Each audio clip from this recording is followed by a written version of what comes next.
کسی کے نام پر خریداری کرنا اور اسے اپنی سوچوں سے دور بھی چٹکنا ایک نرالا کام ہی تو تھا۔ پلازے کا داخلی اور خارجی دروازہ ساتھ ساتھ ہی تھے۔ خارجی دروازے پر خریداری کی رسید دکھا کر میں باہر نکل گیا۔ پارکنگ میں جا کر میں نے بائک نکالی۔ میرا رخ ہنومان جی ہوٹل کی طرف تھا۔ آدھے گھنٹے بعد میں وہاں پہنچ گیا تھا۔ دھیرج وردھا مجھے اپنے کمرے ہی میں ملا۔ جی جناب، میرے دستک کے جواب میں دروازہ کھول کر اس نے اندر آنے کا راستہ دیتے ہوئے عام سے لہجے میں پوچھا۔ مجھے اپنی تصویر والا پولیس کی اسپیشل برانچ کے انسپیکٹر کا کارڈ شام تک چاہیے۔ ضروری نہیں کہ بالکل اصل ہو، بناوٹی بھی چل جائے گا۔ کوئی مسئلہ نہیں، آپ ذرا اپنے بالوں پر ہاتھ پھیر لیں۔ دھیرج نے جیب سے اپنا موبائل نکال کر ہاتھ میں پکڑ لیا۔ میں بالوں کو ہاتھ سے کنگھی کر کے اس کی طرف متوجہ ہو گیا۔ تصویر نکال کر اس نے پوچھا، کچھ اور؟ 2 واکی ٹاکی سیٹ بھی چاہیے۔ ٹھیک ہے، مزید کچھ؟ نہیں، یہ چیزیں لینے کے لیے میں کتنے بجے آ سکتا ہوں؟ 2 گھنٹے بعد آ جانا۔ شکریہ کہہ کر میں وہاں سے نکل آیا۔ اپنے کوارٹر پر جا کر میں نے کپڑوں کے سوٹ اور سویٹر کو الماری میں رکھا اور اپنے منصوبے پر غور کرنے لگا۔ اس منصوبے کو سوچتے سوچتے نہ جانے پھر کیسے رومانہ میرے خیالوں میں آدم کی اور میں اس سادہ اور بھولی بھالی کشمیرن کے خیالوں میں کھو گیا۔ ماہین کی بے وفائی کے بعد مجھے کسی ایسے ہی کے سہارے کی ضرورت تھی، اور میں جو پھوپھی جان اور ابو جان کو سختی سے شادی کے بارے انکار کر آیا تھا، اب پھر سے خود کو نئے رشتے پر آمادہ پا رہا تھا۔ خود رومانہ کے ساتھ بھی میرا رویہ کچھ زیادہ ہی خشک اور روکھا روکھا تھا، لیکن جو ہی اس کا ظاہری بدن میری آنکھوں سے اوجھل ہوا، ایک دم ہی اس کی شخصیت کا سارعانہ پن مجھے اپنی گرفت میں لینے لگا۔ جھوٹ ہے اجنبی، اس کی شوخ آواز میرے کانوں میں پڑی اور میرے ہونٹوں پر مسکراہٹ دوڑ گئی۔ پتہ ہے، اس کپڑے پر میں نے اپنے ہاتھوں سے بیل بوٹے کاڑے ہیں، اپنا نام بھی لکھا ہے۔ کھانا کھا کر اسے پھینک نہ دینا، شاید اسے دیکھ کر ہی کبھی میری یاد آ جایا کرے۔ میں اپنے سفری تھیلے سے کھانے والا کپڑا نکال کر دیکھنے لگا۔ اچانک میرے ذہن میں خیال آیا کہ ضروری تو نہیں کہ میری واپسی اسی راستے سے ہو، شاید آدتیہ ورما نے میرے لیے کوئی دوسرا راستہ چنا ہو، اور ان حالات میں کسی سینئر کے احکامات پر عمل نہ کرنا خود کو موت کے منہ میں دینے کے مترادف تھا۔ کیا رومانہ کی وجہ سے میں دوبارہ سرحد عبور کرنے کی جرات کر سکوں گا؟ اپنی اس سوچ کا جواب نفی میں تھا، کیونکہ سرحد عبور کرنے کے لیے مجھے پاک آرمی کی اجازت درکار تھی، اور میرا کوئی بھی سینئر اس بات کی ہرگز اجازت نہ دیتا کہ میں ایک لڑکی کی خاطر انڈیا کی سرحد عبور کرتا۔ وہ میرے لیے کتنی ہی ضروری کیوں نہ ہوتی، میرے سینئرز کے لیے ایک عام لڑکی ہی تھی، مگر وہ میرے لیے کب اتنی ضروری ہوئی؟ میں نے اپنی پاگل ہوتی سوچوں سے پوچھا، اور جواب ڈھونڈنے کے لیے میرے دماغ میں ان لمحات کو میری نظروں کے سامنے لا پھینکا جو اس کی معیت میں گزرے تھے۔ کیا اس کے کندن مدن کی جھلک نے مجھے اس کی ذات میں دلچسپی لینے پر مجبور کیا ہے؟ میری آنکھوں کے سامنے وہ منظر لہرا گیا جب وہ اپنا پھٹا گربان لیے میرے سامنے بے پرواہی سے کھڑی تھی، لیکن میرے دل نے اس سوال کو درخور اعتنا نہ جانا۔ یقیناً یہ وجہ نہیں تھی، کیونکہ اسے اس حالت میں دیکھ کر نہ تو اس وقت میرے دماغ میں کوئی غلط خیال آیا تھا اور نہ ابھی آ رہا تھا۔ پھر میری خود احتسابی جاری رہی۔ اپنا خیال رکھنا میرے اجنبی، آپ کا مجھے ناپسندیدہ اجنبی سمجھ کر بھی تم کہہ کر مخاطب کرنا اس آپ سے کئی گنا زیادہ عزیز ہے۔ شاید میں آپ کی نفرت برداشت نہ کر پاؤں، اور یاد رکھنا میرا نام رومانہ ہے، رومانہ ہے، رومانہ ہے۔ میں بے اختیار اٹھ بیٹھا۔ ہاں، یاد ہے کہ تم رومانہ ہو، میں خود کلامی کے انداز میں بڑبڑایا۔ ان خوشگوار یادوں سے پیچھا چھڑانے کے لیے میں اپنے منصوبے پر نظر ثانی کرنے لگا۔ گھڑی پر نگاہ دوڑانے پر مجھے 2 گھنٹے پورے ہوتے نظر آئے۔ میں کوارٹر سے باہر نکل آیا۔ تھوڑی دیر بعد میں ہنومان ہوٹل کے کمرہ نمبر 27 میں داخل ہو رہا تھا۔ دھیرج نے مطلوبہ چیزیں میری طرف بڑھا دیں۔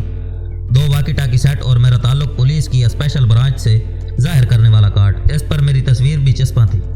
کارڈ بنانے والے نے میرے کپڑوں والی تصویر کو وردی پہنا دی تھی، جس کے کندھوں پر انسپیکٹر رینک کے سٹار چمک رہے تھے۔ آج کل یوں بھی کمپیوٹر نے اس کام کو نہایت آسان کر دیا ہے۔ اب ایسا ہے کہ کل جو ہی رنجیت چوپڑا کی تقریر شروع ہوتی ہے، آپ واکی ٹاکی کو آن کر کے عوامی پارک کے سامنے موجود پلازے کے پاس پہنچ جانا، اور میں اسے تفصیل سمجھانے لگا۔ ٹھیک ہے، میرے بات ختم ہوتے ہی اس نے پرجوش انداز میں سر ہلا دیا تھا۔ وہاں سے میں نے مارکیٹ جا کر 50-60 فٹ مضبوط نائلون کی رسی خریدی اور واپس کوارٹر پہنچ گیا۔ شام تک کا وقت میں نے کوارٹر میں گزارا۔ شام کی اذان سن کر میں نے نماز پڑھی اور اللہ پاک سے اپنے مشن کی کامیابی کے لیے دعا کی۔ اس کے بعد गैलर स्नाइपर राइफल और दूसरे ज़रूरी सामान को सफरी बैग में डालकर मैं दोबारा क्वार्टर से बाहर निकल आया। शॉपिंग प्लाजा रात के 9 बजे बंद होता था। सबसे पहले मैंने प्लाजे के दाएं कोने में मौजूद कचरादान के करीब जाकर मोटरसाइकिल रोकी। उस जगह पर तकरीबन अंधेरा छाया हुआ था।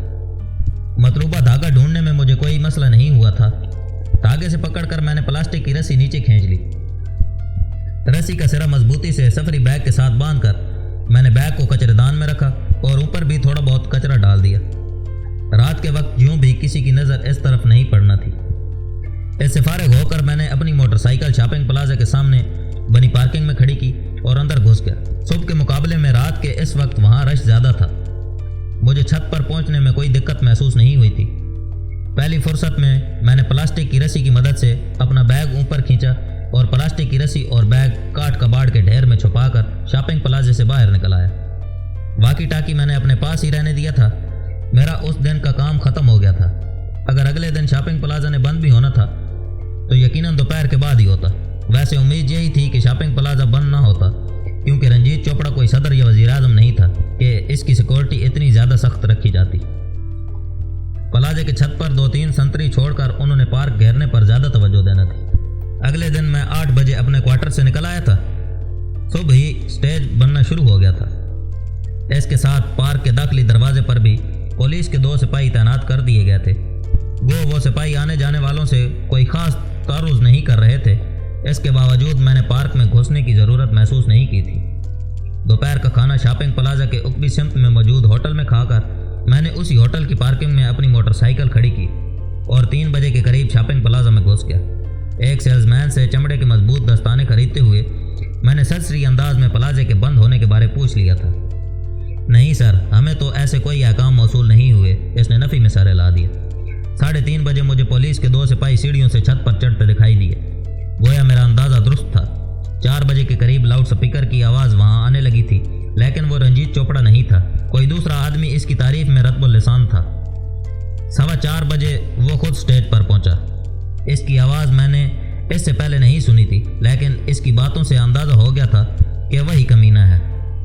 बहुत अच्छा साउंड सिस्टम लगाया गया था कि इसकी आवाज़ शॉपिंग प्लाजे के अंदर भी नहायत वाज़ेह सुनाई दे रही थी। इसकी तकरीर शुरू होते ही मैंने छत का रुख किया। इस मर्तबा ऊपर जाते हुए मैंने सेल्समैन की निगाहों से बचने की कोशिश नहीं की थी। जी सर, मुझे सीढ़ियों की तरफ कदम बढ़ाते देखकर सेल्समैन ने शाइस्ता लहजे में पूछा। इंस्पेक्टर अर्जुन सिंह राठौर। मैंने जेब से सर्विस कार्ड निकालकर इसकी आंखों के सामने लहराया और इसका जवाब सुने बगैर सीढ़ियाँ चढ़ने लगा। पुलिस के दोनों सिपाही इकट्ठे खड़े ज़ोर शोर से किसी दोशीज़ा के लिबास पर तबसरा कर रहे थे। मेरे कदमों की चाप पर दोनों ने पीछे मुड़कर देखा। यहाँ पर तुम 2 आदमी हो बस? इनके सवाल करने से पहले मैंने सवाल जड़ दिया। जी हाँ, लेकिन आप कौन? इनमें से एक ने मोहतात अंदाज में मेरा तारुफ मांगा। इसके सवाल को दरखोर एतना ना जानते हुए मैं वाकी टाकी निकाल कर पुकारने लगा। Inspector Arjun for SP Suresh over. Suresh for inspector Arjun, send your message over. मुझे धीरज की वाज़ेह आवाज़ सुनाई दे रही थी। ये 2 छोटे छोटे फिक्रे ही दोनों को चौकन्ना करने के लिए काफ़ी थे। सर, स्पेशल ब्रांच के आदमी अब तक नहीं पहुँचे और मैं यहाँ अकेला हूँ, ओवर। सॉरी इंस्पेक्टर अर्जुन, मैंने 3 आदमी भिजवा दिए हैं, शायद 15-20 मिनट तक तुम्हारे पास पहुँच जाएं, ओवर। ठीक है सर, लेकिन अब प्लाजे के दाखिली दरवाजे पर किसको खड़ा करूँ, ओवर। मैंने परेशानी भरे अंदाज में जवाब दिया। क्या वहाँ पुलिस का कोई सिपाही मौजूद नहीं है, ओवर। धीरज मेरे बताए हुए अल्फाज बहुत खूबसूरती से बोल रहा था। यहाँ छत पर 2 सिपाही ड्यूटी पर मौजूद हैं और नीचे पार्क के गेट पर भी 3 के करीब सिपाही मौजूद हैं। बाकियों ने स्टेज को घेरा हुआ है, ओवर। ऐसा करो, 10-15 मिनटों के लिए इन छत वाले सिपाहियों को गेट पर खड़ा कर दो। इन्हें समझा दो कि किसी को भी प्लाजे के अंदर दाखिल ना होने दें। इस दौरान तुम खुद छत पर ही मौजूद रहना, ओवर। ठीक है सर, ओवर एंड ऑल। धीरज से बात ख़त्म करके मैं इन दोनों सिपाहियों की तरफ मुतवज्जो हो गया। वो दोनों ने हमारी बातचीत सुन ली थी। इसके बावजूद मैंने दोबारा से अपना तारुफ कराना ज़रूरी समझा। Hello, I am inspector Arjun Singh Rathore from special branch. मैंने मुसाफे के लिए इनकी तरफ हाथ बढ़ाया। सर, सिपाही सुनील दास। मेरा नाम पूछने वाले ने जल्दी से मेरा मुसाफे के लिए बढ़ा हुआ हाथ थाम कर अपना नाम बताया। और मैं हरीश गुप्ता सर। दूसरे ने भी मुअद्दब अंदाज में मुझे हाथ मिलाया। अच्छा, आप लोगों के ज़रा ताउन की ज़रूरत थी। गोया ये आप लोगों की आते। हमारा काम तो एक ही है ना। ठीक है सर, हमने आपकी तमाम बातें सुन ली हैं, आप हुक्म करें ना, क्या करना है। हरीश गुप्ता ने जल्दी से सर हिलाया। नीचे दाखिली दरवाजे पर इतनी देर रुकना है कि जब तक स्पेशल ब्रांच के बंदे आपके पास नहीं पहुंच जाते। वो हेडक्वार्टर से निकल चुके हैं, बस 10-15 मिनट में पहुंच जाएंगे। आपका काम बस इतना है कि किसी भी आदमी को प्लाजे के अंदर नहीं आने देना, अलबत्ता बाहर निकलने पर कोई पाबंदी नहीं है। ठीक है सर। दोनों ने इस बात में सर हिलाते हुए मुझे सैल्यूट किया। वैसे आप अपने सीनियर से इजाज़त लेना चाहते हैं तो बेशक पूछ लें। मैं इन्हें किसी भी किस्म के शक का मौका नहीं देना चाहता था। नहीं सर, ऐसी कोई बात नहीं है। अगर किसी सीनियर ने बात पुरस कर भी ली तो आप यहीं मौजूद हैं ना। गुड। और याद रखना, किसी को भी अंदर ना आने देना। आप बेफिक्र रहें सर। वो दोनों सीढ़ियों की तरफ बढ़ गए। इनके रुखसत होते ही मैंने किसी भी मुदाखलत से बचने के लिए फिलफोर छत के दरवाजे की कुंडी बाहर से लगाई और अपने बैग की तरफ बढ़ गया।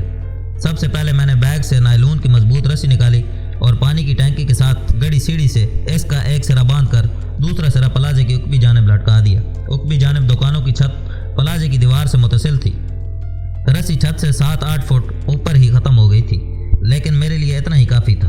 अपने फरार का रास्ता मुंतखब करते ही मैंने जल्दी जल्दी गैलर राइफल के पुर्जे जोड़े और इसकी मिज़ल पर साइलेंसर चढ़ाया और एक मुनासिब जगह पर राइफल की दोपाई मुंडेर पर लगा दी। छत की मुंडेर 3-4 फुट उठी हुई थी, इसलिए मैं लेट कर फायर नहीं कर सकता था। स्टेज का फासला नाप कर मैंने एलिवेशन ड्रम को मतलूबा रेंज के मुताबिक घुमाया और टेलीस्कोप साइड से रंजीत चोपड़ा के सर का निशाना लेने लगा। हवा की रफ्तार ना होने के बराबर थी और सूरज मेरी पुश्त पर था। यह मेरे लिए एक बेहतरीन सूरत हाल थी। मैं भारत माता का अदना सा सेवक हूँ, सारी जनता का सेवक हूँ। इसकी बकवास जारी थी और मेरे पास इतना वक्त नहीं था कि उसे बकवास करने की ज़्यादा मोहलत देता। सांस रोककर मैंने ट्रिगर दबा दिया। एक हल्की सी ठक हुई और वह पीछे को गिर गया। एक लम्हा के लिए तो किसी की समझ में भी नहीं आया था कि क्या हुआ है। इसके बाद कोहराम मच गया था। एकदम शोर की आवाज़ उठी। मेरे पास वो तमाशा देखने का वक्त नहीं था। मैं फ़ौरन नीचे बैठकर राइफल को खोलने लगा। इस काम में मुझे 1 मिनट से ज़्यादा नहीं लगा था। राइफल को बैग में रखकर मैं भागता हुआ पानी की टैंकी के पास पहुंचा और वो बैग नीचे कचरादान में फेंक दिया। कचरादान के साथ खड़ी छोटी सी वैन में धीरज मौजूद था। मैं खुद जल्दी से प्लाजे की उकबी जानिब बढ़ गया। चमड़े के दस्ताने मैंने दौड़ते हुए हाथ में पहन लिए थे। रस्सी को पकड़कर मैंने हाथ हल्के से ढीले रखे और 3-4 सेकंड में मैं प्लाजे की उकबी जानिब मौजूद दुकान की छत पर था। 2-3 छतों से गुजर कर मैं एक गली में उतरा और तेज़ कदमों से होटल की जानिब चल पड़ा। गली में लोगों की आमदोरफ्त जारी थी। मुझे छत से उतरते देखकर 2-3 आदमियों ने मुझे हैरानी भरी नज़रों से घूरा, लेकिन मैं इनकी नज़रों की परवाह किए बगैर चलता रहा। होटल की पार्किंग में दाखिल होते वक्त मुझे पुलिस की 2-3 जीपें होटल के सामने से गुजरकर पार्क की तरफ जाती दिखाई दी। उसी वक्त एक एम्बुलेंस भी सायरन बजाती हुई वहाँ से गुजरी। मैंने मोटरसाइकिल का हैंडल लॉक खोलकर हेलमेट सर पर रखा और इत्मीनान भरे अंदाज में मोटरसाइकिल स्टार्ट करके वहाँ से बाहर निकल आया। क्वार्टर पहुँचते ही मैंने टीवी ऑन कर लिया। रंजीत चोपड़ा की हलाकत की ब्रेकिंग न्यूज़ बड़े ज़ोरों शोर से चल रही थी। गोली उसे माथे में लगी थी। यूं भी उस वक्त कई कैमरे इसके चेहरे को फोकस किए हुए थे। गोली लगकर पीछे गिरने का मंजर निहायत सफाई से फिल्म बंद हुआ था। नीचे गिरते ही इसका हाथ पांव झटकते हुए तड़पना मुझे काफ़ी सुकून दे गया था। उस कमीनी की वजह से जाने कितने मजलूम और बेकसूर यूं ही तड़पे थे। यह मंजर मुख्तलिफ चैनल्स पर बार बार दिखाया जा रहा था, अलबत्ता इसकी लाश की फ़ोटो नहीं दिखाई जा रही थी। एक एंकर बड़े सख्त अल्फाज में इस कार्रवाई को किसी पाकिस्तानी दहशतगर्द से मंसूब कर रहा था और यह कोई ऐसा गलत भी नहीं था। इसकी बात का लबे-लबाब यही था कि पाकिस्तानी हुकूमत ने रंजीत चोपड़ा पर ख्वाह मख्वाह बम धमाके में मुलव्वस होने का इल्ज़ाम लगाया और अब इस खुद साख्ता इल्ज़ाम को सच्चा साबित करने के लिए दहशतगर्दी की यह कार्रवाई अमल में लाई गई है। रात 8 बजे की खबरों में पुलिस के बेमिसाल कारकर्दगी पर रोशनी डाली गई। इन्हें वो रस्सी वगैरह मिल गई थी। गैलल का फायर शुदा केस भी इन्हें मिल गया था। यकीनन वहाँ ड्यूटी पर मौजूद दोनों सिपाही ज़ेर ताब आगे होंगे। अगले दिन की खबरों में दोनों सिपाहियों की कहानी तक भी किसी तेज़ तरार रिपोर्टर ने रसाई हासिल कर ली थी।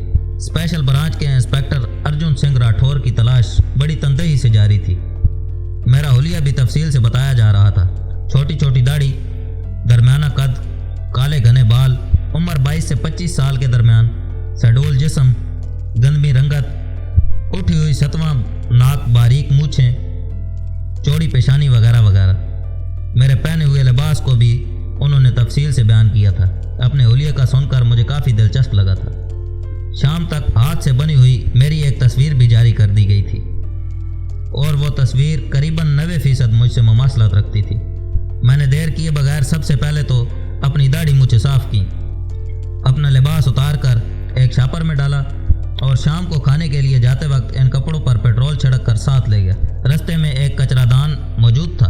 गली के खाली होने का यकीन करके मैंने शापर को कचरादान में फेंक कर तीली दुखा दी। पेट्रोल ने आग पकड़ने में देर नहीं लगाई थी और मैं तेज़ी से होटल की जानिब बढ़ गया। वापसी पर क्वार्टर का दरवाज़ा खोलते ही मुझे एक सफ़ेद लिफाफे में बंद खत ज़मीन पर पड़ा दिखाई दिया। दरवाज़ा कुंडी करके मैंने उसे उठा लिया। शाबाश, आप तो बहुत अच्छे कलमकार हैं।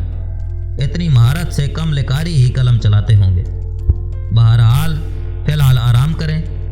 अफसाने की अशात के बारे आपको जल्द ही मतला कर दिया जाएगा। इस खत के बाद 10 दिन तक मुझे वहीं आराम करना पड़ा।